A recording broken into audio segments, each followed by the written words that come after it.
accompany her every rainy night? Ugh, that would be too much trouble. She didn't want to be anyone's burden. Harvey looked at her and pondered before asking, "But you seem to be both good and bad at times. Besides, you've met worse people before that didn't impact you this way. There is something specific to rain that seems to cause the issue." Why did Evelyn get sick for a reason she couldn't remember? Evelyn looked at him with her clear eyes and thought of that night. Why? In that alley there was Harvey, who was panting and holding her face. There was also the domineering Harvey who kissed her and pressed her down. Harvey occupied all her memories. Evelyn's face turned red, and she quickly turned her eyes away and stammered, "Who knows?" Harvey looked at the suspicious blush on her face and asked, "Why are you blushing?" Thinking about this, Harvey remembered what had happened that one night between them in the past. He pursed his lips and his eyes lit up. "I see." She was not afraid because of him, because those shameful memories had replaced fear. Thinking of this, Harvey thought of an idea. "From now on, I will treat you." Harvey took the milk from Evelyn's hand. Evelyn was startled and frowned. "You're not a doctor. How are you going to treat me?" Harvey smiled confidently. "I am not a doctor, but I am much more useful than a doctor. From now on, we will train every rainy night. You want to overcome it, don't you?" Evelyn hesitated for a moment. She didn't know what Harvey was planning or what he was up to, but it moved her that he wished to try. She certainly wanted to, if overcoming it was possible. To prevent her brother from worrying at all times and for the future, it would be a blessing if she could put this fear behind her. I'll believe you for now. Tell me, how would you treat me?" Evelyn sat up straight and looked at him. Harvey narrowed his eyes and said, "Wait for me to prepare for a few minutes." Harvey walked out of the room and called the butler over. After Harvey had given a few orders, he returned and sat on the bed. Evelyn blinked. "It's over now?" "Yes, I have asked my men to prepare something," Harvey said confidently. Evelyn looked at him suspiciously. She wondered if he was playing with her again. But after thinking about it, Evelyn resisted the urge to ask. Forget it. She might as well believe him for the time being. After all, even though he looked arrogant, this man was surprisingly trustworthy. While Harvey was waiting, he had something in his mind he kept wondering that he wished to ask Evelyn. After enduring for a while, Harvey finally couldn't hold it in anymore and asked Evelyn, "Evelyn, have you ever been to New Orleans?" He suddenly asked this out of the blue, which made Evelyn cock her head and look at him, confused. She looked at him in a daze. Evelyn said, "New Orleans? No, I've never been to New Orleans. Why do you ask?" Harvey tightened his grip on the bedsheet. He shook his head and smiled at her. "No reason, other than I'm going there soon. It's a pity that you haven't been there before. It's a vibrant city with amazingly delicious beignets." Evelyn blinked her eyes and felt a distant and familiar taste drifting out from her distant memory. She said proudly, "I feel like I ate those when I was young, and I can still remember that taste now." Harvey looked into her clear eyes with a heavy heart. He had already contacted the private investigator and confirmed that Evelyn and Mark were from New Orleans. However, Evelyn did not know she was from there, nor did she have any recollection of that city. Things had become complicated. Harvey could roughly guess what was going on. Her memory of New Orleans had been erased, and it was her brother who had erased it. So why did he do it? Harvey thought that when he would meet the private investigator, she would be able to answer everything. A few minutes passed, and there was music. Evelyn was surprised and looked at Harvey curiously. "This is—" Harvey raised his eyebrows and said, "This is for you." He stood by the bed and held out his hand to her. Harvey coughed and said, "Ahem. Let's keep dancing until the rain stops." Evelyn blinked and helplessly held out her hand. "My dancing is awful." Harvey raised his eyebrows and said, "It's okay. It's a gentleman's job to lead, so you only need to follow along." Evelyn laughed. Harvey was no gentleman. How can he be when he is so perverted? Harvey held Evelyn's hand and walked out of the bedroom. The crystal chandelier's dazzling light illuminated the entire house and made Evelyn's eyes widen. She had been to this house many times, but she was still unfamiliar with it. The light reflected by the crystal lamp moved as if it had brought her to a palace. Evelyn's heart skipped a beat. Harvey led her downstairs. The curtains of the French windows were open. There was an expensive soft carpet that Harvey led her to, but Evelyn timidly took a step back.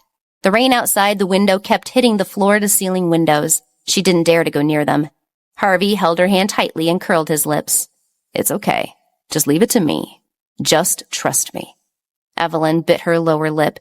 He held her hand, and it was very warm. She wanted to hold his hand and believe him. Evelyn tightened her grip on his hand and followed, taking a deep breath. Standing beside the carpet, Evelyn still only dared to lower her head. Harvey said, "Go onto the rug barefoot. It is very soft and comfortable. Let's try it." Harvey went up first. Evelyn lifted her white feet and stepped onto the deep-pilled carpet. A soft and warm feeling came from the soles of her feet, making her feel light. It was super comfortable. The music was still playing. Harvey extended his hand to her and said, "Come on and dance with me. Don't think about anything. Just follow my steps." Evelyn opened her eyes wide and said, "Are you going barefoot?" Harvey said, "Of course. I want to dance barefoot with you. I don't want to be stepped on by your high heels. Come on, give me your hand." Evelyn gave him her hand, and they danced barefoot on the rug. Up and down, left and right, spinning. Harvey did not dance in an organized manner, nor was it serious. Occasionally, he would put his arm around Evelyn's waist, as if playing with her. Evelyn followed his steps and let the music take her away. Sometimes she would step on his feet, and sometimes he would kiss her. The music did not stop, and the steps were as close to dancing as Evelyn had ever been. She never knew that this was such a relaxing exercise. Or perhaps it wasn't the dance that made her feel good, but being with this man. The rain poured outside the window, and the sweet waltz covered the rolling thunder. Even if the lightning flashed across the sky, it was only a beautiful shadow in awe of the crystal chandelier. "Evelyn, you are the first woman I have been fortunate enough to dance with for a very long time." "Should I be honored?" "There's no need to feel honored about this. There will be many special things in the future for us." A pair of eyes was enough to make her heart tremble. However, why did this man have so many things that could confuse her? His lips were moving, his posture was straight, and he held my hand tightly. Was it not enough to slightly confound her? If she had to fall for it, it would be for this devil. She didn't know where the flower petals had come from, but when they blew onto the soft carpet, he and she, dancing on the rose petals, replaced all the memories of the rain. Will it be the same sweet treatment on rainy nights in the future? Evelyn looked up at Harvey.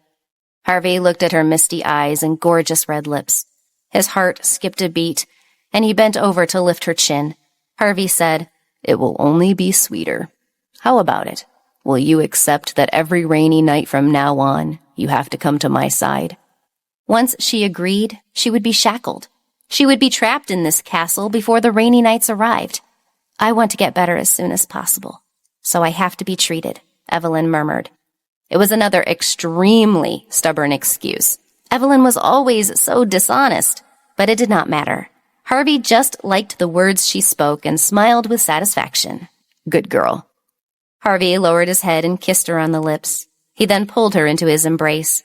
While kissing passionately, Evelyn recalled a sentence she had read in a book. For the first time, Evelyn thought that a rainy night might not be so bad.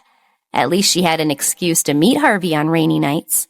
On this night, no matter how fierce the rain was, Evelyn did not feel afraid anymore because Harvey had eliminated all her fears.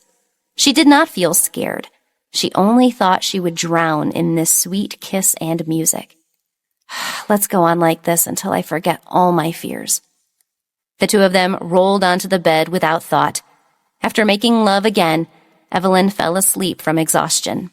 Harvey covered her with a blanket and returned to the study. He dialed the phone number he had jotted down earlier and said, "I will be there tomorrow afternoon. Prepare all the information." In a different corner of the city, the neon lights shimmered from the rain, and the smell of blood hung in the air. Mark walked in the rain with Ray and Wayne. They wore raincoats that protected them from the rain, which rinsed the blood from their hands.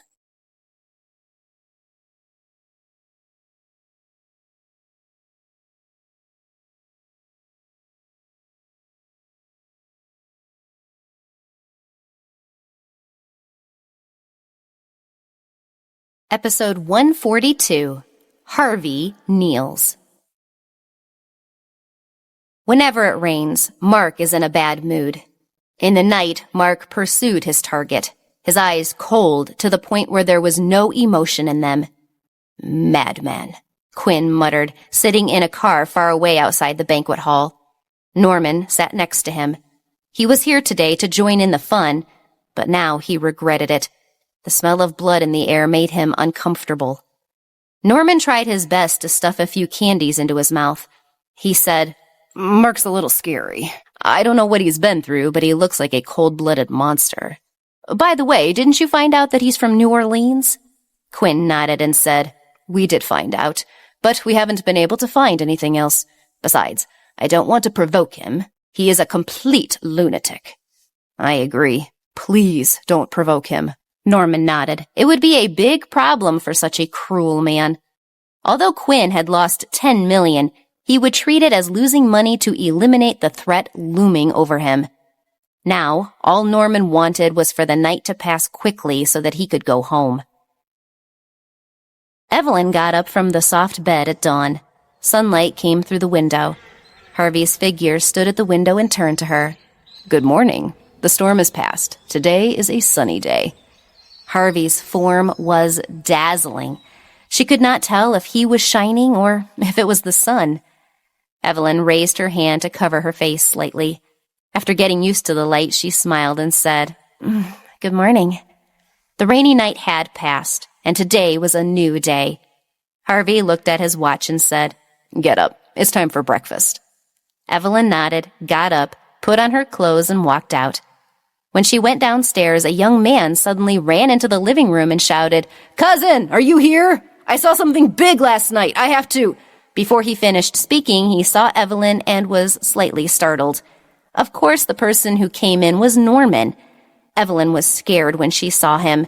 She did not forget that this guy almost killed her back at that party she attended.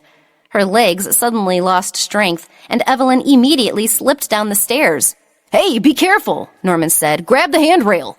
After sliding a few steps, Evelyn held onto the banister and controlled herself to stop from sliding down.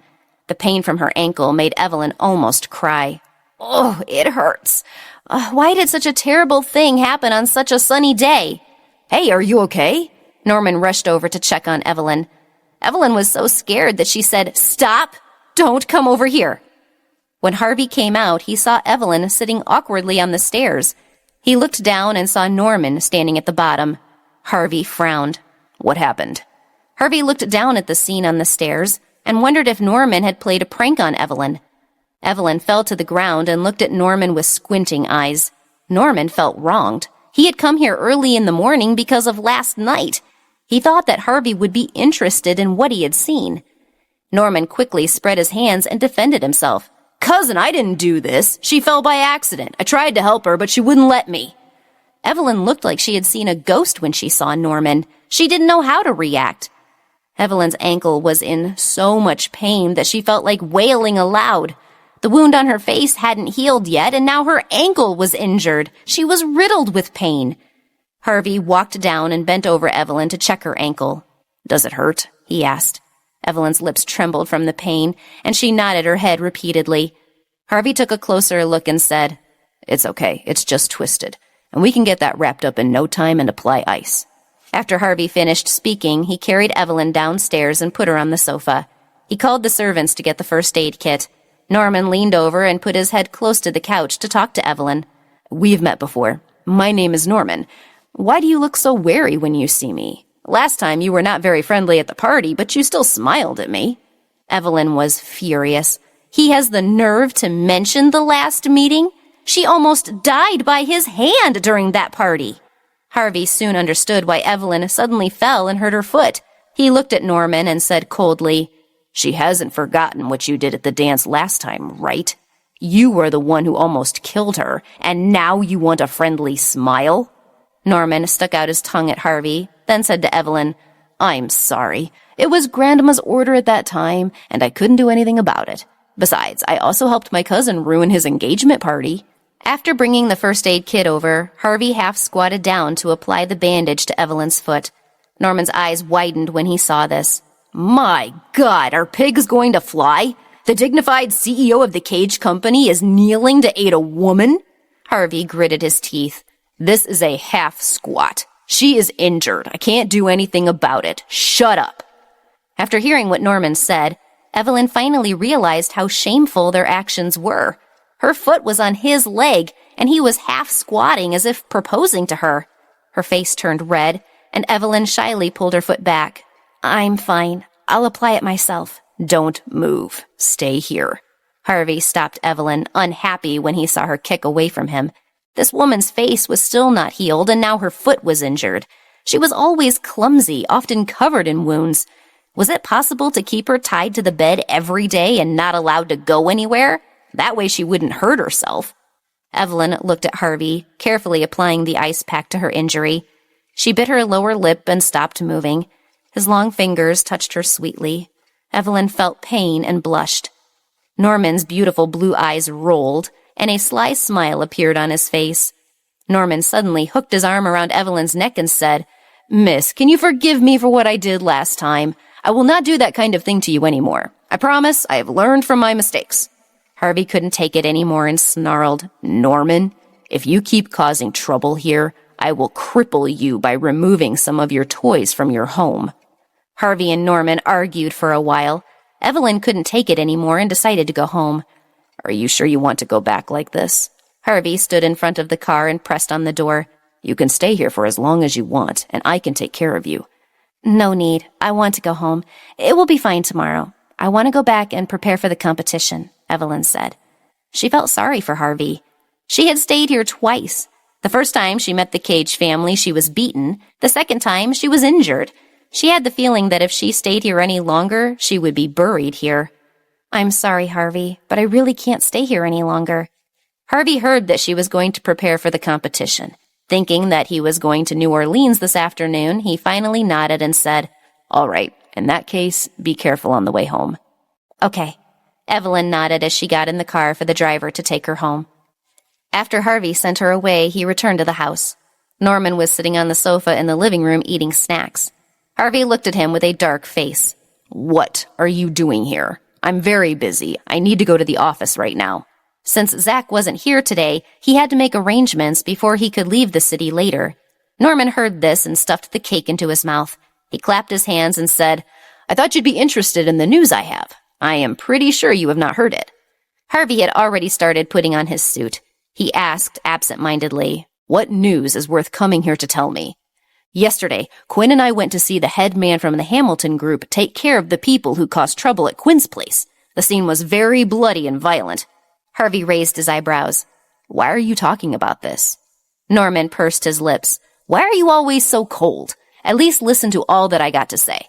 The matter has been cleaned up, but the man was stabbed. He was stabbed in the abdomen while cutting his opponent's throat. Harvey's hand stopped. Injured? Harvey said, This news is very valuable to me. Norman smiled, his eyes shining. The news was kept from the media, and I was not supposed to tell you. I took the risk and told you. He felt that Norman didn't come here to gossip. He had other motives. This little bastard was something. Harvey narrowed his eyes. So, what is it that you want?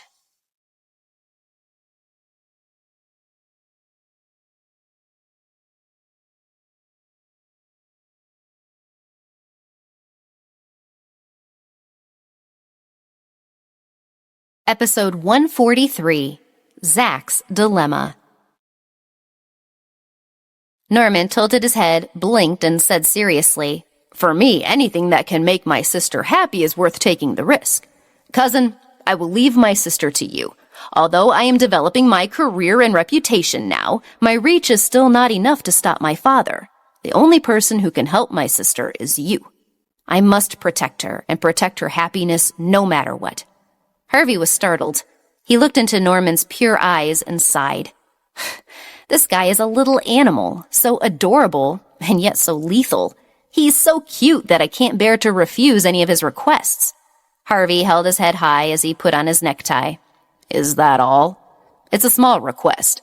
I have always wanted to help her, and I will be delighted to do anything that would make the old woman reveal the horrible person she is. Norman heard his words and smiled brightly. You know, I could tell her about that woman you had here, the one whose face you seem to have scarred, he said, making a tisking noise. Sure enough, he was a little fox. You brat! What are you thinking? Harvey roared angrily. And I don't have that kind of perverted hobby. The scar on her face is not my doing. Ah, the wind is so strong. I can't hear anything. I'm going home, cousin. Norman stuck out his tongue and ran away. Harvey gritted his teeth and looked at his retreating back, giving up the idea of chasing after him and beating him up. Forget it. I'll let him go this time. Next time, I'll teach him a good lesson. Harvey finished putting on his tie and cufflinks and went down to the garage. He was thinking with his phone in his hand.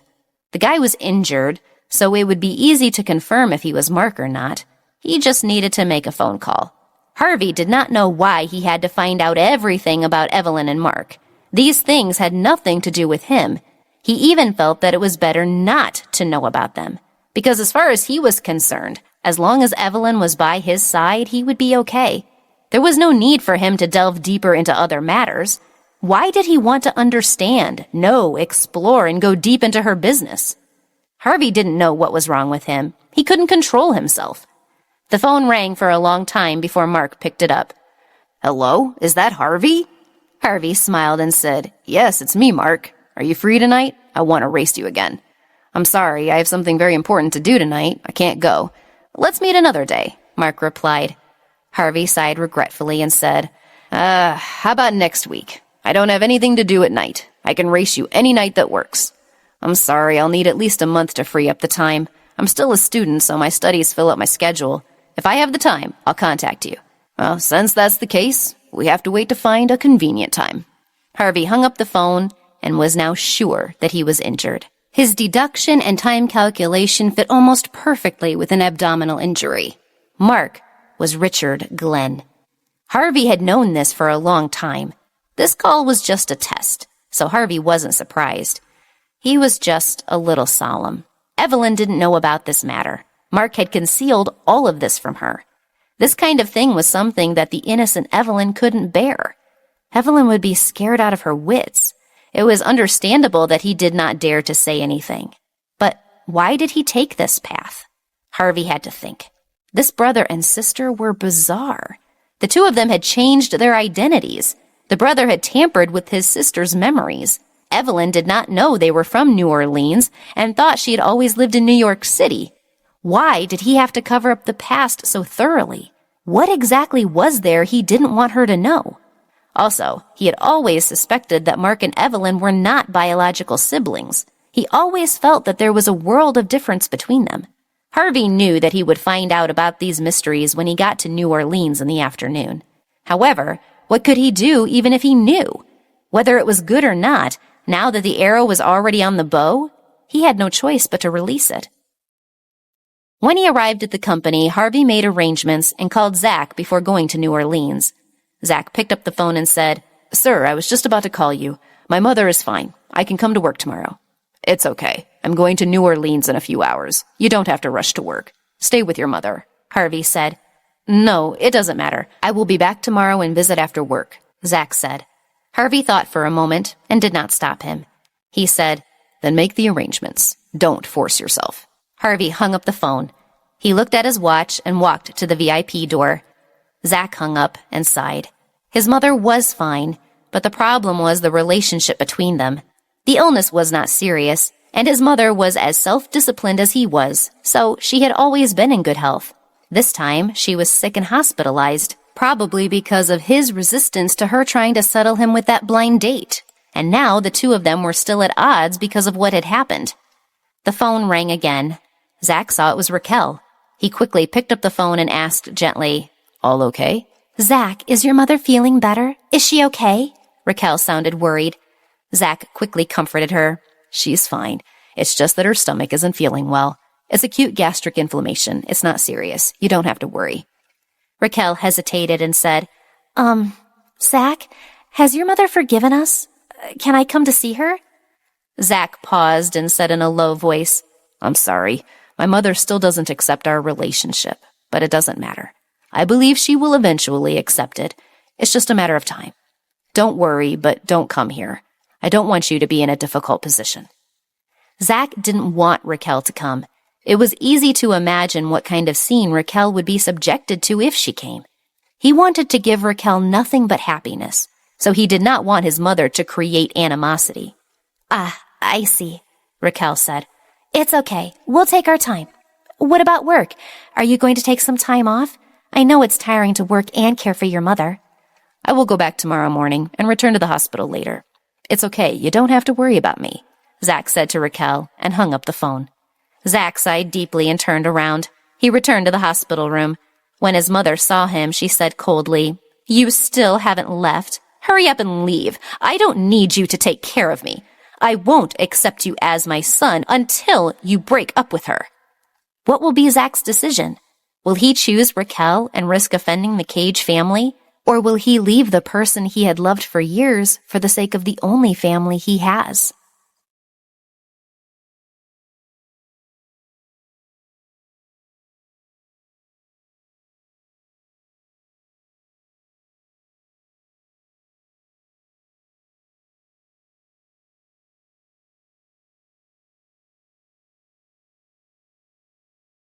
Episode 144, In New Orleans. Zach looked at his mother and said with difficulty, "Mom, I will not break up with Raquel. Besides, being a young lady of the Cage family, there is nothing wrong with her. Why don't you accept her?" "Don't talk to me like that. You don't want me as your mother anymore because of that woman. What do I think is wrong with her? Do you think you can keep that kind of willful young lady? Her family doesn't like you. Do you know what her father came to me to say? He said that you were just a dog raised by Harvey. You don't deserve his daughter. He advised me not to be delusional." "Zach, have you thought about your mother's suffering?" His mom scolded him agitatedly and had a coughing fit in the bed. Zach felt like a knife was cutting his heart. He lowered his head and said, "I'm sorry, Mom. You don't feel well, so don't get agitated." He did not want his mother to be humiliated. He felt extremely uncomfortable when he thought about the way Raquel's father was. He could not forget his satisfaction and happiness when he hugged Raquel. When she smiled and said, "Be careful on the road, hubby," he wished he could hear her call him hubby for the rest of his life. He did not want to make things difficult for his mother, but he had promised Raquel that he would always be with her and provide her happiness. These were the two most important women in his life. He did not know how to choose between them. His heart ached, and Zach felt himself in the depths of a dilemma. When Evelyn returned home, she sat on the sofa and began to draw her designs. Luke sent her a message about the time of the competition. It was in the middle of next month, just at the beginning of autumn. Cindy called her and told her that everything was fine with Timothy. After the call, Evelyn drew for a while. She called Mark after thinking for a long time. Mark picked up the phone very quickly. He seemed to have been waiting for her call. He said happily, "Evelyn, are you finally willing to talk to me?" The timid and wronged tone in his voice gave Evelyn a false impression. She felt that the words she said to him that day had hurt him too much. A feeling of guilt welled up in her heart. Evelyn said gently, "I'm sorry, Mark. I was under a lot of pressure during those days." Mark nodded and said, "I know. I didn't take it to heart." Evelyn caught his tone and immediately regretted her soft emotions. After hesitating for a moment, Evelyn felt that it was better to talk to him face to face. So she said, "Mark, can you come home for a while? I have something to tell you." Mark hesitated for a moment. His eyes drifted to Ray, who was outside the door. Ray knew it was Evelyn's call, so he went out. When he saw Mark looking at him, Ray thought of something. He took out his pen and wrote 3 big words on the glass window. "Not sure. Go." He had a bad feeling that his sister would summon Mark again. The fact was, Mark could not hide his injury this time. No excuses would be enough to explain the abdominal injury. Although Mark wanted to see Evelyn very much, in the end he just gave up and said, "I'm sorry. I can't go anywhere now. There is a competition and we will meet next week. If there is anything you can tell me over the phone." Mark could guess that it was about Luke. Evelyn hesitated for a moment and then said, "Okay, Mark. I have a friend who is a great therapist to talk things out with. I do not doubt you, but I've been feeling there is something wrong between us. Could you maybe talk to him next week?" Mark stood there silently. He still felt a bit down when he heard her say it aloud. She thought of him as her younger brother. That was why she wanted to have someone talk to him. Evelyn waited for Mark to say something and then asked nervously, "Mark, are you listening to me?" "In the end, I realized what happened was probably very strange," Mark said with a bitter smile. Evelyn's heart tightened when she heard this. "Mark, I like you the most of all people, and if you ask me to go to hell, I will. I will do it," Mark said in a soft voice, like the murmur of a lover. Evelyn's heart ached so much that she clenched her phone tightly and suddenly said, "I'm not doing it anymore, Mark. I cannot do this anymore without us getting someone to talk to us through both sides of things." "No, I will do it. Then, when I receive this help, you can smile at me like before and let me act like a spoiled child. Otherwise, I'll be very lonely. Just send me a text message when you have time. I'm hanging up." Mark hung up the phone. He closed his eyes. He knew she would feel guilty and that her heart ached for him.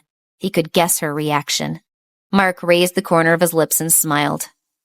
"It's good. I'm troubled over what I've done, and I love you the most. This is my punishment for you. You have to accept it."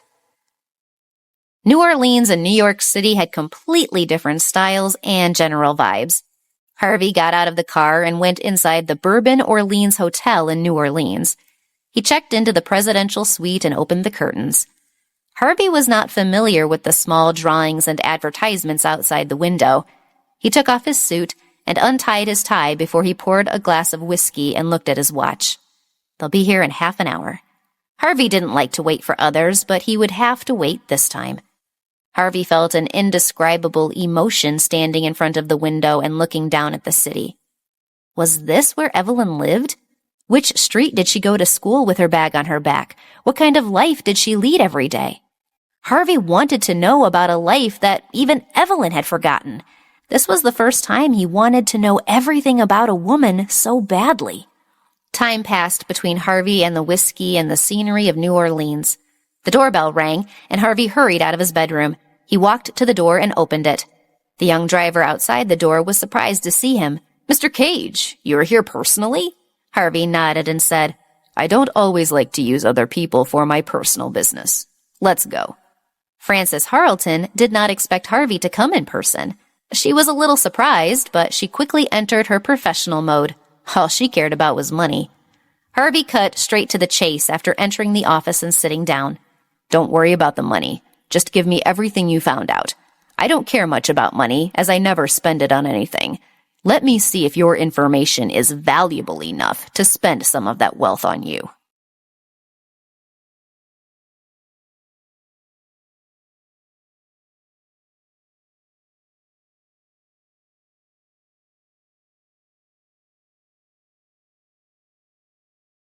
Episode 145, Uncovering the Past. Frances smiled, took out an envelope from her briefcase, and said, "It's all there. I can guarantee that you're not wasting any money. I'll start from the beginning." Harvey nodded and crossed his long legs. He held the whiskey he had already poured and sat on the sofa to listen. He was a little nervous, but his handsome face was still a cold mask. "Let's start with Evelyn. Evelyn's name hasn't changed. Her mother was a famous violinist. Her father was a well-known painter. Their family was that of artists, and her parents never married. Her grandfather and grandmother died young, so Evelyn had only her parents since she was young. She was a genius violinist prodigy. Harvey was stunned, and his pupils contracted. "You said she is a prodigy?" He recalled Evelyn's graceful posture when she played the violin that day at his home. He knew something was unusual about it, but did not think too much about it. Now that Harvey realized it, he remembered the violin as well. No ordinary violinist could play the violin so well. She had used the strings to perfection, despite having begun slightly out of tune. The performance was very smooth indeed. Harvey's heart was in turmoil. Frances nodded and said, "This is a picture of her from a competition she participated in." The girl in front of Harvey had long hair and wore a dress. She was standing on the stage with her eyes closed, playing the violin. No wonder she could become an outstanding model. She was poised and controlled on the stage in the picture. Harvey looked down at the photo and said, "Continue." He had a suspicion that what he was about to learn next would shock him. The secret was about to be revealed. The school she went to is also famous and had a good reputation. The family was originally living a good life, and the family's living conditions were good. They lived in a very nice part of town where the homes are out of most people's price range. The incident that changed it all happened when she was 14 years old. Her family adopted a child, and that was her brother, Mark. Adopted.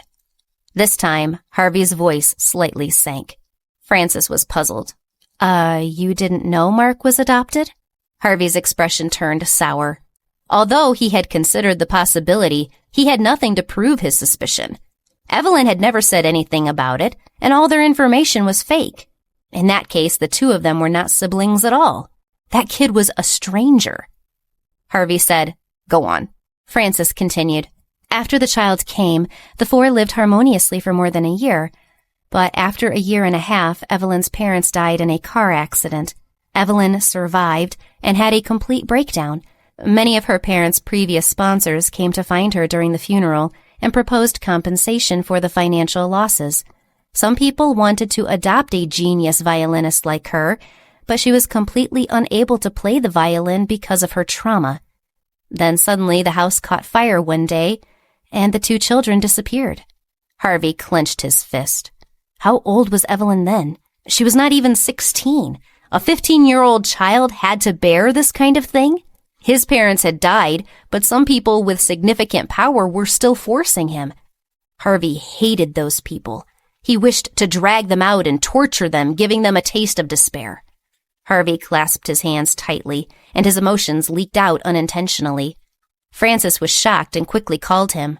"Harvey? Harvey!" Only then did Harvey regain his senses.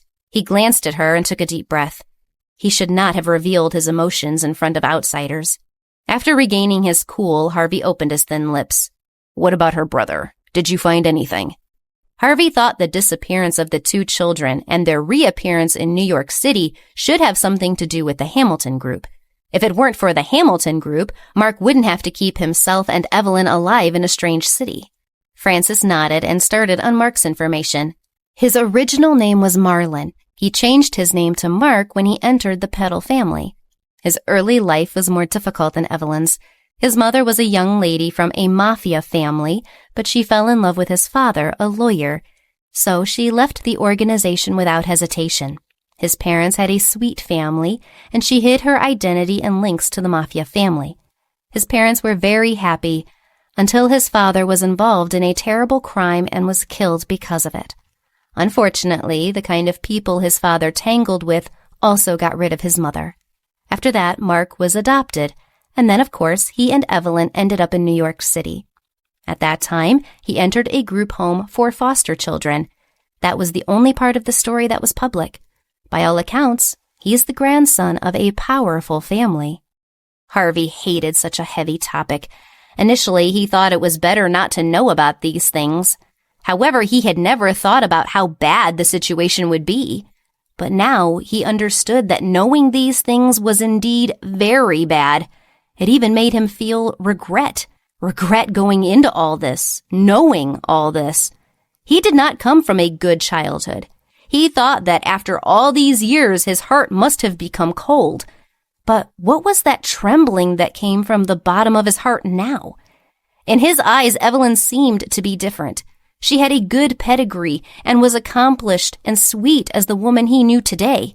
A woman like that, he couldn't imagine her having nightmares. The woman he had wanted to embrace, the woman he had held in his arms last night, dancing on the soft carpet and flower petals, had experienced such terrible things. These things made his heart ache. "Here's the check I promised you. Leave this information with me. Thank you for your hard work. I'm sure you will keep your mouth shut about this investigation," Harvey said to Frances after a long pause. Frances did not say anything else. She took the money and Harvey left. After returning to his hotel room, Harvey sat on the sofa for a very long time. He did not know how long he had been sitting on the couch. His mind was filled with new images of Evelyn. He could not calm down or figure out what to do with this information. As for Mark, Harvey didn't even have the energy to think about it anymore. After a long time, Harvey picked up the phone and called Evelyn. He did not know what to say on the phone, but he wanted to hear her sweet voice. Even if he knew it was all in the past, even if he knew she probably didn't remember anything, he still wanted to confirm that she was all right. She picked up the call very quickly. Evelyn's voice came from the other side. "Hello, Harvey. Aren't you in New Orleans? Why are you calling me?" It was a familiar voice, and he liked it very much. Harvey lay on his back on the sofa. He shut his eyes as he said, "It's nothing. Can I just call you without any reason?" "I didn't say that. It's just that every time you call, it's usually trouble."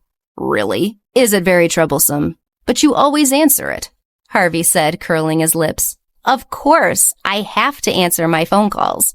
Evelyn was a little embarrassed and angry on the other side.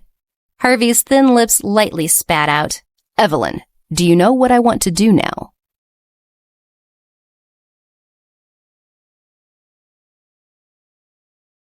Episode 146, For a Hug. Evelyn was lying on the bed. She was listening to Harvey intently and asked, "What?" "I want to hug you." Harvey's husky voice came through the phone and touched Evelyn's heart. It was so strange. Harvey sounded odd today. Evelyn did not know what Harvey was doing in New Orleans, and she would not ask. Evelyn wondered if something had happened to Harvey, causing him to feel depressed. She didn't know that this depression was because of her. Because he felt sorry for her past, Harvey felt strange at this moment. Strange, but he wanted to hug her. He wanted to hug the teenage girl crying at her parents' funeral. He wanted to embrace the girl who had been victimized by circumstance. He wanted to hold the girl who had collapsed. "Evelyn, you know what? The current me wants to treat you better than the previous me. I want to give you more happy memories and make your life joyful. I am thinking how good it would be if I met you back then. That way I could have protected you and made you rely on me. I'm going to hold out my hand to you when you're in trouble so that you won't be able to escape me again. I think it's great that you've lost those memories, those painful things you don't need to know. You keep walking in the happy memories of today. Prodigy violinist, that's nothing to me. The current Evelyn is the best." "Come and hug me. Can't you, Harvey? If you come here, I will hug you." "Do you want to come back?" Evelyn's voice was a little shy. Harvey could not see, but Evelyn blushed and bit her lower lip. However, her heart was beating very fast. She liked this person and wanted to hug him. Harvey paused for a few seconds and then asked Evelyn, "Evelyn, do you know what you were talking about?" "Yes," Evelyn answered in a low voice. "Good. I will come back now." Evelyn hung up the phone and looked at the gradually turning dark screen. She closed her eyes and buried her face in the blanket. What am I doing? In this world, the only thing that could make people lose their rationality this easily was love. Love makes a person become crazy and impulsive. Reason doesn't mean much to them when in love. Harvey felt like he had gone mad as well. He packed his things and contacted the private jet almost without stopping. He never knew he was a man who could be seduced so easily by a woman. The trembling impulse in his chest was very unfamiliar, but it did not feel bad. He wanted to go to Evelyn's side. Only by hugging Evelyn tightly would he be able to feel completely at ease. As for the secrets he had discovered, he would put them aside for the time being. Right now, he only wanted to return to Evelyn. He went to the airport and took his private plane. In the dark, Harvey rushed back to New York City. He went directly to Evelyn's house from the airport. Harvey stood outside Evelyn's house at 11 o'clock and dialed her number. Evelyn held her phone nervously and walked to the window. She looked outside the window and saw Harvey standing there. Evelyn picked up the phone and heard him say, "Evelyn, I'm downstairs. I'll give you 1 minute to run into my arms." The night breeze blew slowly. Evelyn bit her red lips and felt her heart beat faster. She wanted to refute his arrogance, but he had already hung up. Evelyn lowered her head to look at Harvey, only to see him raise his head. The corner of his lips curled up, giving him an indescribable charm. Those moving eyes were even brighter than the stars in the night sky. What a ridiculous man. How can I rush when my foot is like this? Evelyn blushed and looked down. She turned around and walked out. She almost hopped down the stairs on one foot. When Evelyn arrived downstairs, she breathed slightly and looked at Harvey under the streetlights. Her face was red and she said, "My foot is already injured. How can I run over there?" Only then did Harvey remember that her foot was injured. He smiled and said, "Is that so? You are a demanding young lady. Do you want me to carry you?" After Harvey finished speaking, he walked up to Evelyn and pulled her into his embrace. Evelyn originally wanted to turn away from his twisted words, but she was suddenly carried into his embrace. Evelyn was unable to say a single word. She waited for Harvey to hug her tightly. She thought with a red face, "Forget it. He rushed here from the airport as soon as he got back. I won't argue with him anymore." Harvey hugged Evelyn tightly. When he felt her body temperature, that slightly uneasy feeling finally disappeared. The two of them maintained this hug for a long time. Harvey's voice sounded above Evelyn's head.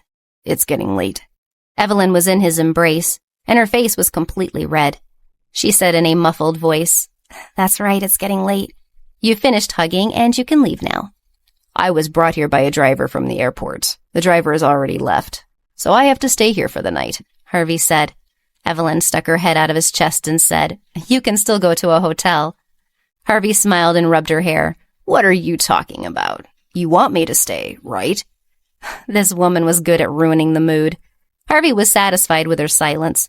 Suddenly he bent at his waist and picked her up. "Hey, what are you doing?" Evelyn exclaimed. Harvey glanced at her foot and said, "Your foot is injured. This is a special service." After saying that, Harvey carried her into the hallway. As he held her easily, he said, "You promised to let me carry you, right? You should know that I have only good intentions. Let's go to the bedroom." Evelyn opened her eyes wide and exclaimed, "I never heard a more arrogant man. The hug I'm talking about was only to let you know that I was happy to see you." "Shh, keep your voice down. Do you want everyone in the building to know that I want to hug you and make them believe I am kidnapping you? I don't mind," Harvey said with a wicked smile. Evelyn quickly covered her mouth and lowered her voice. Evelyn protested in a low voice, "Let me tell you that I have no intention of hugging you further or doing anything else with you tonight." "Shh, this won't do. You said it yourself. As long as I come back, you will hug me. I came back because that hug would lead to other things." "Oh, you are the devil. You only know how to be so charming when you think there is something in it for you." "Trust me, most men only care about themselves. There aren't many men like me who can guarantee your comfort." Evelyn was getting angrier with each passing second. This man was unbelievable. Apparently, after a bit of tenderness, it was time for him to start an argument. Evelyn regretted asking Harvey to come back for an impulsive hug. She was filled with regret when he put her on the bed. Harvey went to take a shower, and Evelyn found some of Mark's clothes for Harvey to wear. Harvey took the clothes and remembered that Mark and Evelyn were not biological siblings. He hesitated for a moment and thought of a question. Harvey realized that Mark did not want Evelyn to know this and had tried to make her forget. Why? "You can either sleep in Mark's room or on the floor. As I said, I will not do anything with you." Evelyn saw that he was not wearing his clothes and was standing there thinking about something.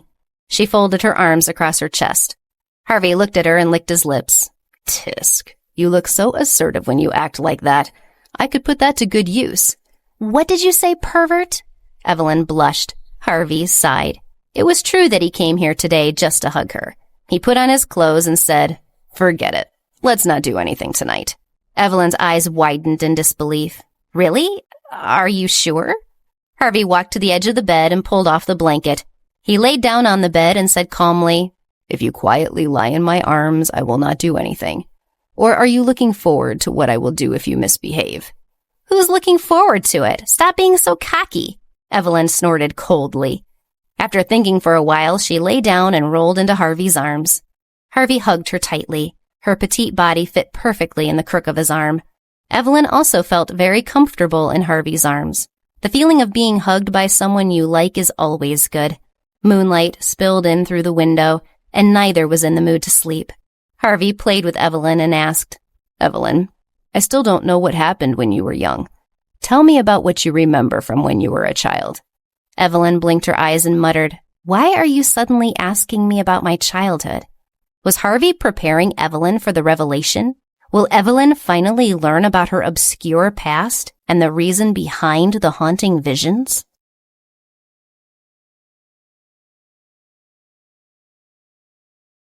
Episode 147, Raquel Meets Zach's Mother. Harvey had asked Evelyn about her childhood.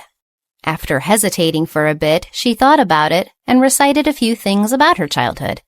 She told him about the time she secretly went to the fair with Mark and spent some time with him. In the end, Evelyn smiled and said, "Well, now that I think about it, the things that I can remember when I was young are mostly things with Mark." Harvey hugged her even more tightly and said, "Because it's important to you. That's why you remember it clearly." In his heart, Harvey had already confirmed through her narration that Mark had tampered with the childhood memories she still possessed. Evelyn did not know that he was adopted and had always treated him as her own younger brother. Harvey was deep in thought. Could it be that Mark wanted to be Evelyn's real brother for some reason of his choosing? If that was the case, it was a good thing to keep it a secret. Elsewhere, the following morning, Raquel ate her breakfast absent-mindedly. She was facing her father's cold face as he lectured her. Raquel was too lazy to pay attention to him and returned to her room. Her father's voice was stern behind her. "Did you hear what I said? You must go see Lawrence Hines on Thursday." Raquel did not say anything and turned to leave as she glanced at her watch. Zach went to Cage's between 8 and 9 o'clock and would not be back until 10 o'clock. She was wondering if she could see Zach's mother during that time. Zach and Raquel were not succeeding in obtaining their family's blessings to be together. Even when her father lost his temper, Zach did not back down. When she fell in love with Zach at the age of 16, she had no intention of living with him to the detriment of her family relations and his. She was trying to change that attitude to be with him. She had worked hard to be with him and didn't want to give in to the pressures of others now. Raquel bit her lip and called Norman. At a time like this, her brother was the best backup she had, and only he could help her get out of her father's control. Although her father had not restricted her freedom for the past few days, he had sent people to follow her. If Norman helped her escape, her father could not get angry, because he would have no evidence against them. Norman was good and would find a way. Raquel knew that this was because her father and grandmother had prepared for her to marry into the prestigious Hines family without caring what she wanted. If she went to the meeting on Thursday, she worried she could be trapped into an engagement and marriage against her will. For now, Raquel had to act like she did not notice, or she would be placed in protective custody in advance, with no chance to escape.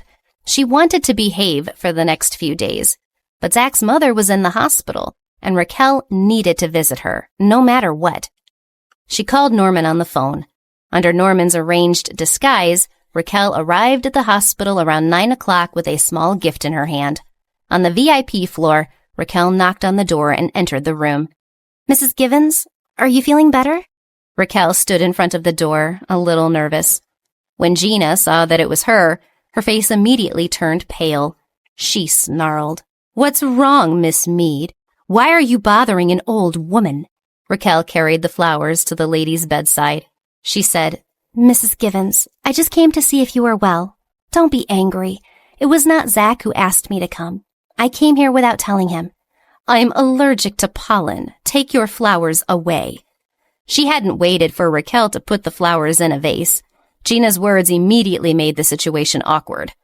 Raquel did not know what to do with the flowers, so she held them in her hands. She thought about it and could only throw them into the trash can on the way out. Raquel had chosen the flowers herself and hoped that they would bring joy to Zach's mother. The colors were lovely, but she did not even look at them. Raquel had no choice. She knew that there was nothing she could do about it. Zach's mother did not like her, and she had known it for a long time. Raquel bit her lip as she stood by the bed and whispered, "Mrs. Givens, I know you don't like me, but I love Zach. I will be good to Zach in the future. I will work hard to learn everything necessary to be the best helpmate possible. You want me to agree with you? Gina sneered. My son almost broke off relations with me, his mother, because of you.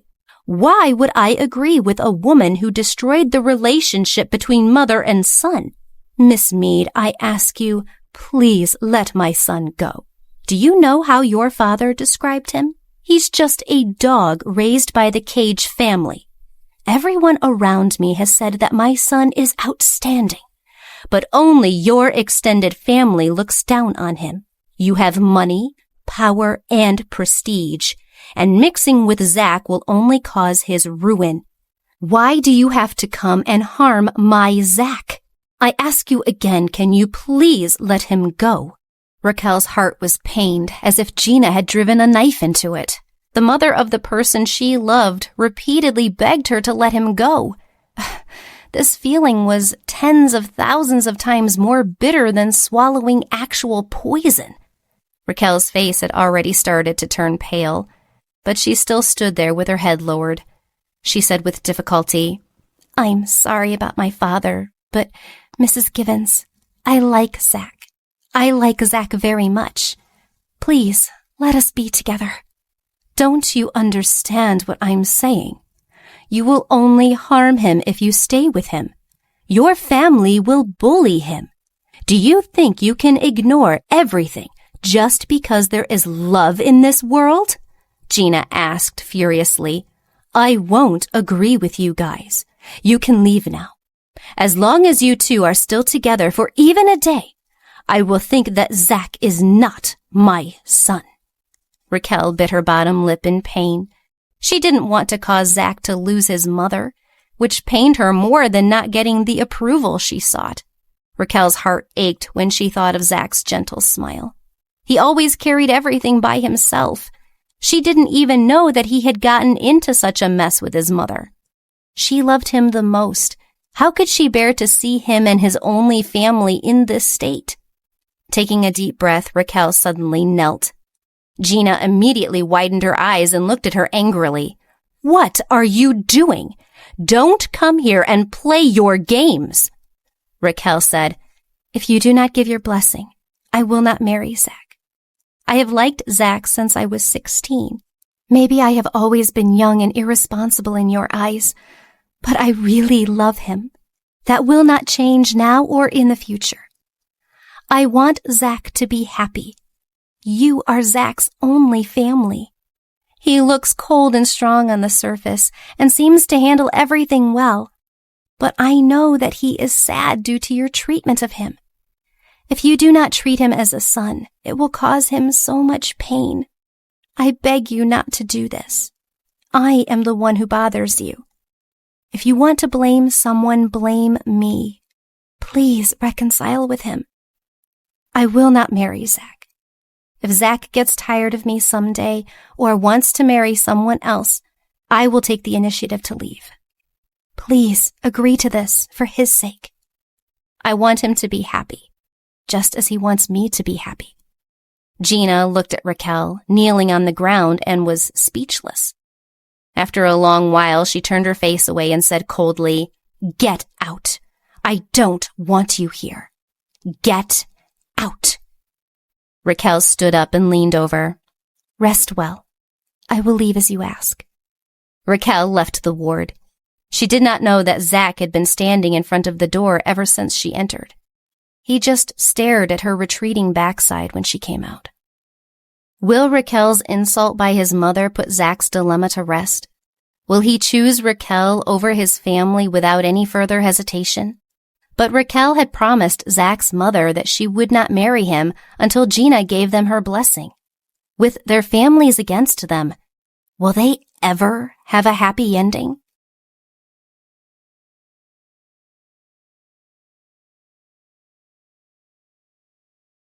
Episode 148, Want for Happiness. After Raquel left, Zach stood in the quiet corridor at the corner for a while. He walked to the door and knocked on the door before walking in. Gina looked at him but did not say anything. Zach squatted down and looked at the flowers Raquel brought laying abandoned on the floor. He curled his lips and smiled faintly. She probably bought these herself. She does not know what you like, but I would bet her intentions were pure. Gina glanced at him and said with a cold expression, "You know she was here?" Zach nodded and said, "I heard it and saw it." Gina's expression was sour.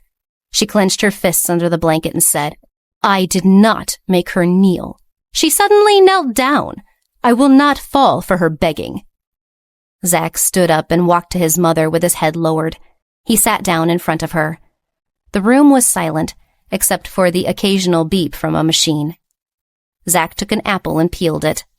As he peeled, he said slowly, "When I was in 3rd grade, I went home with the All Excellence Award. Mom, you praised me for being very good. You said that I could jump a level if I worked harder. After that, I jumped a level and became the champion in junior high. Mom, you said that I was your pride and joy.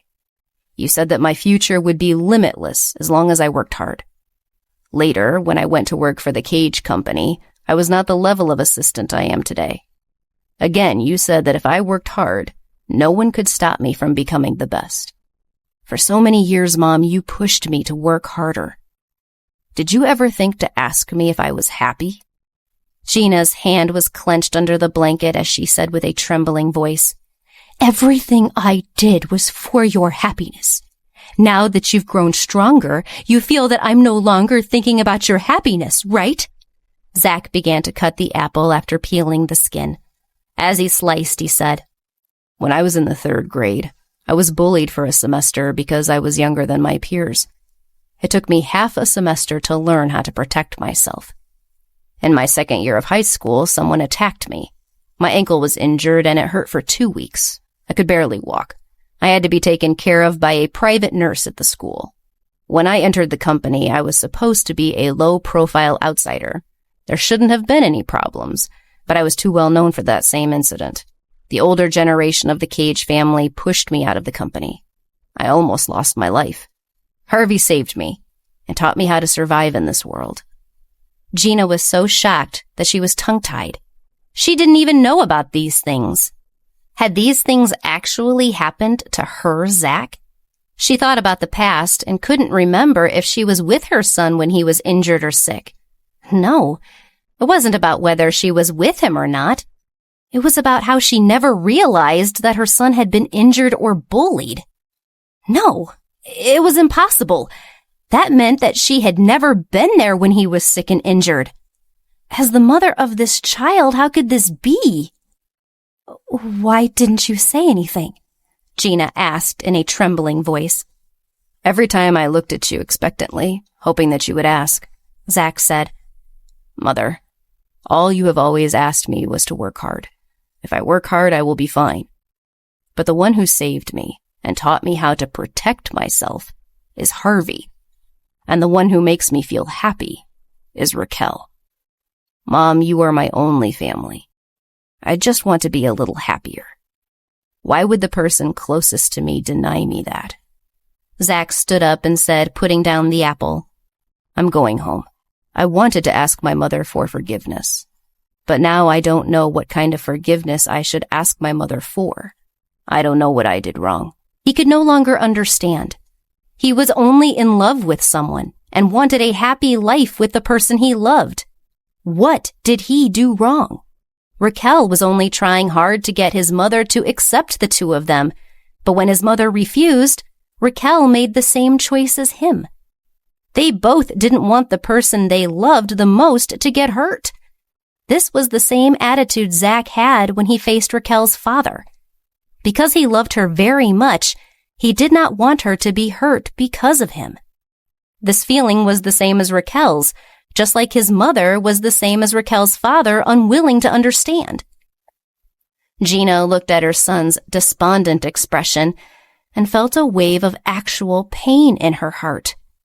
She couldn't understand either what her son had done wrong. She spent her son's money with a clear conscience, yet she ignored his hard work. Was she really a good mother? Zach took a deep breath and said to her, "Mom, I will not give up on Raquel. I might have to face a lot of hardship, but this is the first time I am happy And it's because I love her. For once, I want to forget about everything else and just be happy. I am not wrong. I fell in love with a woman worthy of my love, so I am not wrong. Rest well. I am leaving. I will not come to the hospital again." Zach left as soon as he finished speaking. His heart hurt, but he thought that Raquel must be in even more pain. He would never forget what Raquel did today, the knees that knelt for him. In the future, he would carry her into the church. He would hold her proud head that was lowered for him. He would kiss her lips that had begged for him. "Raquel, in this world, the only one who can make me crazy is you. For you, I am willing to do anything and everything." Zach did not know that something bad had happened. After Raquel left the hospital, she took a taxi home. She was so sad and distracted in the car that she hadn't noticed they were going in the wrong direction. Where was the driver taking her?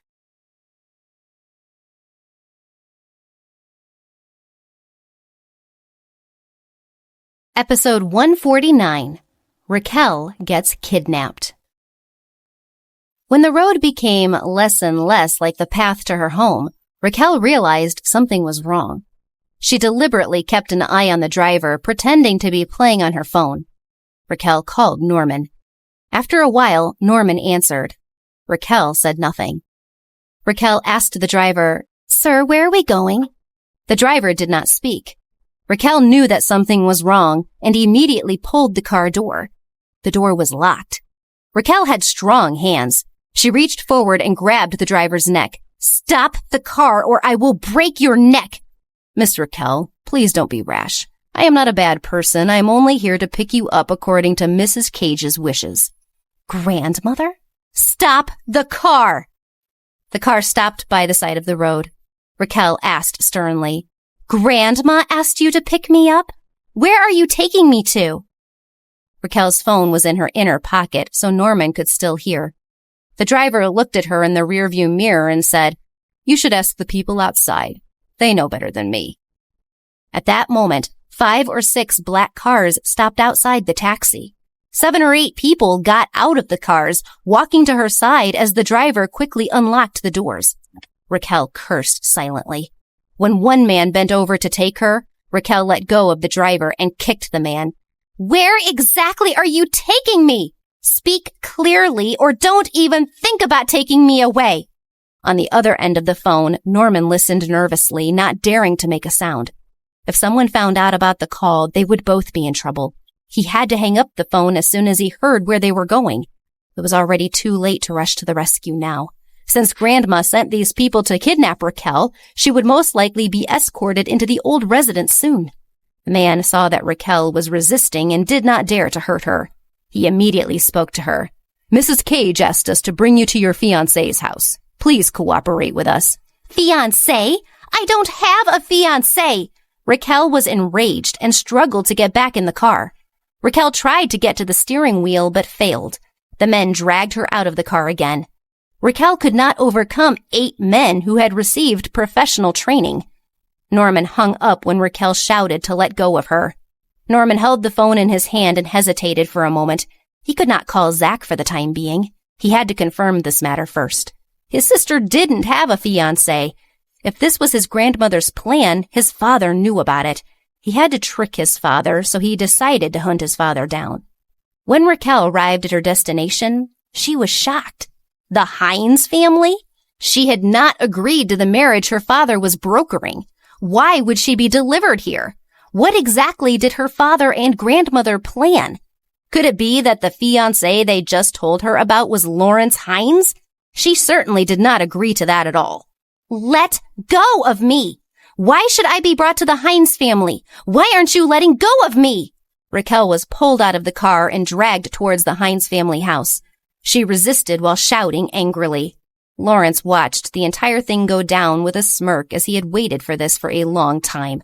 When Raquel crossed the threshold, he nodded and said with a smile, "My dear, from today onwards you can stay here. Your grandmother says that she hopes that we can develop a great relationship." "I have no feelings for you," Raquel said coldly. She didn't even know this Lawrence. What kind of relationship was there to cultivate? Lawrence was not angry at all. He smiled at the black-clothed people. "Take Raquel to the room." Turning to Raquel, Lawrence gently said, "My dear, rest well. We will talk about it later tonight. I still have things to do now. I must go tell Dolores that you are safe." After Lawrence finished speaking, he walked out. Raquel was dragged into the house. No matter how much she screamed, they did not stop. Raquel was flustered. She had always felt that she was an essential part of her family. She believed that no matter what, her father and grandmother still had her best interests at heart. Now Raquel realized how naive she was. Sending her, the eldest daughter of the Cage family, to another man's house was Grandma's decision, and she also received her father's support. Did they even consider her a human being? They treated her like a bartering chip. Raquel didn't even dare to think about what would happen next. She could only place her hopes on her brother. "Norman, please find me and get Zach to save me." When Evelyn woke up in the morning, Harvey was sitting on the chair in the bedroom, looking through her photo book. Evelyn sat up and rubbed her eyes in a daze. The two of them talked until late last night, and she did not know when she had fallen asleep. "You woke up early," Evelyn said. Harvey smiled. "If I hadn't woken up early, I wouldn't have known you liked me so much." He turned the book in his hand to Evelyn and gave her a smirk. Evelyn was stunned for a moment before her pupils dilated.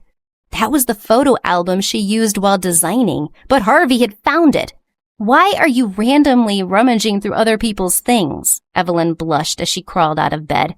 She said, "Don't misunderstand. I'm just using it as a model. I don't mean anything else." Harvey raised his brows calmly and said faintly, "Stop quibbling. There is no need to explain. I already know your love for me. Don't worry, I will not reject you. I will accept you no matter what." "Don't twist my meaning. I'm just making clothes for men, so I used you as the model. Return it to me, now." Evelyn was so anxious that she jumped over to snatch it away. Harvey raised his eyebrows and put down the book. He reached out his hand and pulled her into his arms. Evelyn's face was red and she wanted to struggle. Harvey smiled and said, "Really? Do you want me to be your model? Do you want to get inspiration from your model up close?" "No need. There is no need for that." Evelyn pushed him away in a panic. Her hand inevitably pressed on his chest. Harvey raised his eyebrows again and held her hand. "Are you sure you don't need it? Don't you want to know my physical stats? More than one designer said that my figure is perfectly symmetrical." Harvey moved closer to Evelyn's ear and said in a seductive voice, "Don't you want to touch it?" Evelyn's body trembled. She finally pulled her hand back. "Pervert. I don't need to feel you to know how the clothes fit." Really, why did he have to toy with her so early in the morning? If she had known earlier, she wouldn't have stayed with him. Letting him wake up first was indeed a mistake. Evelyn curled her lips and looked at the grinning Harvey. She said angrily, "What are you smiling about? Don't you need to go to work? You can leave as soon as I cook breakfast. I have to prepare for the competition, and I'll be very busy these next few days." Harvey nodded and said, "It's a competition among the best designers. Do your best. I will support you." Evelyn pouted and snorted. "I don't need your support. Just don't add to my trouble." Harvey raised his eyebrows and thought to himself, "She will know how important his support is when the time comes."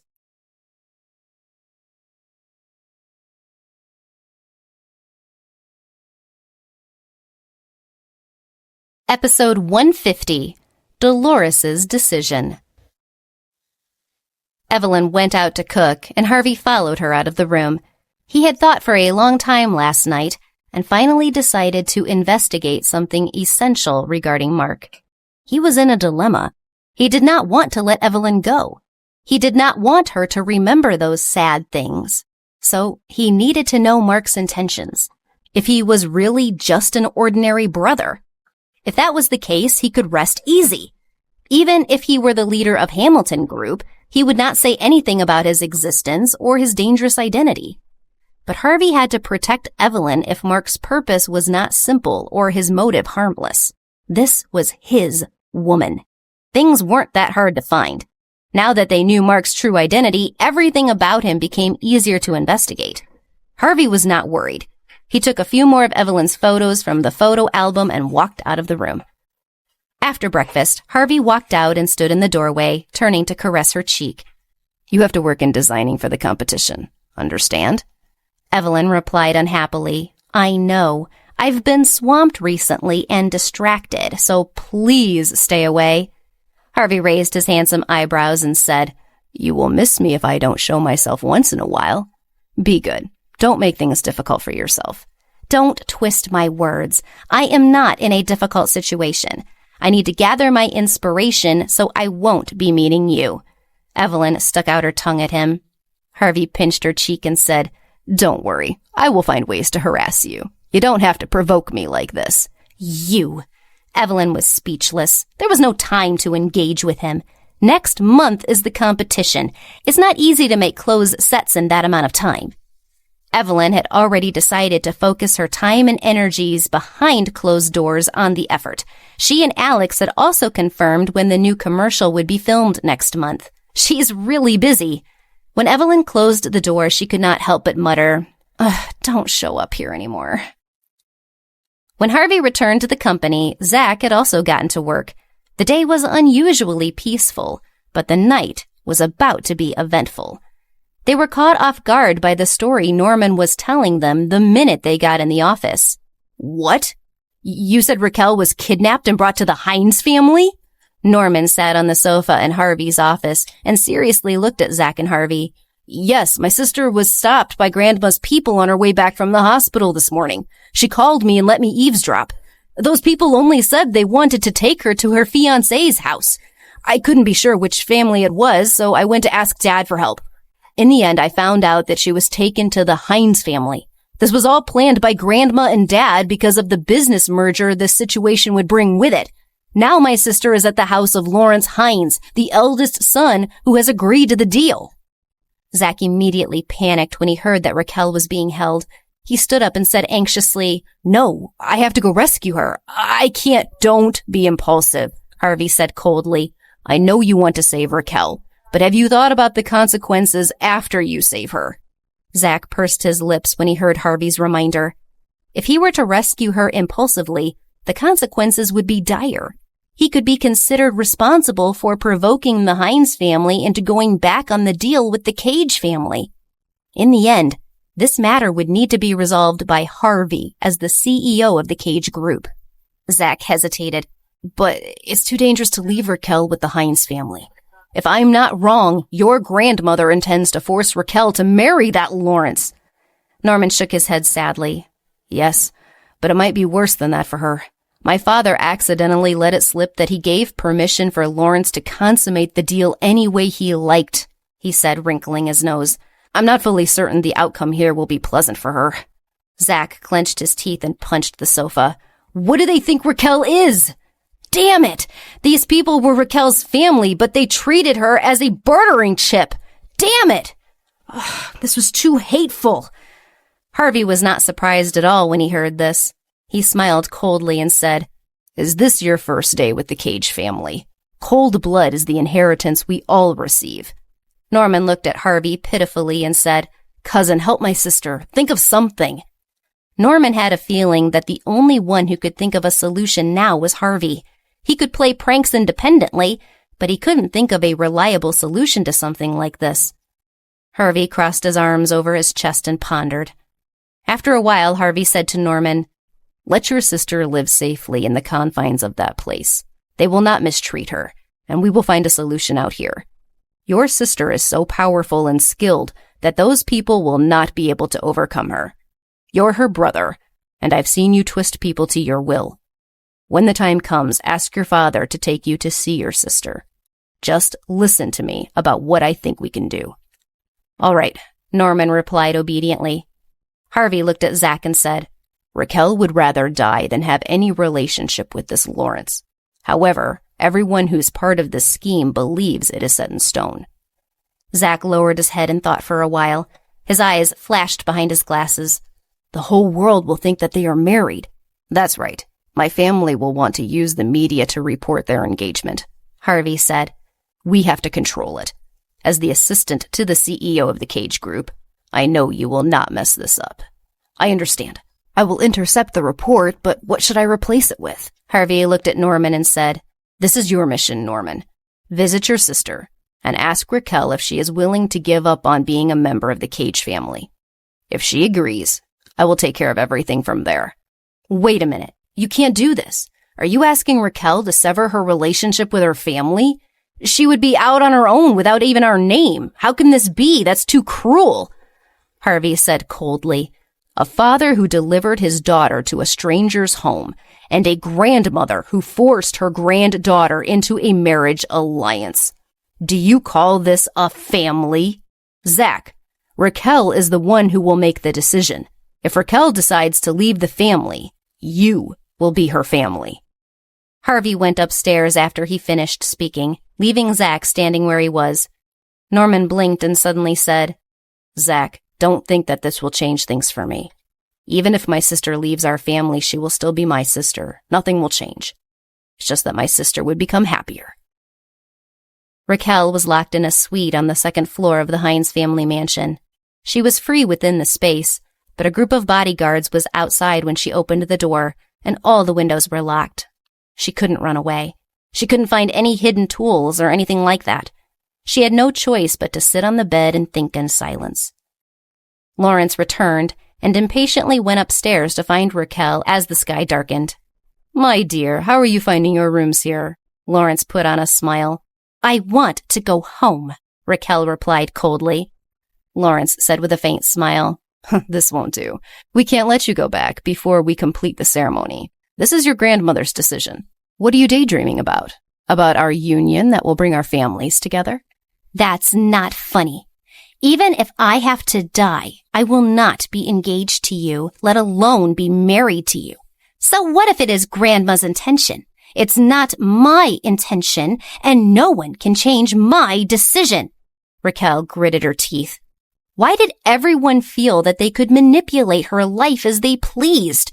Her life was clearly up to her to decide.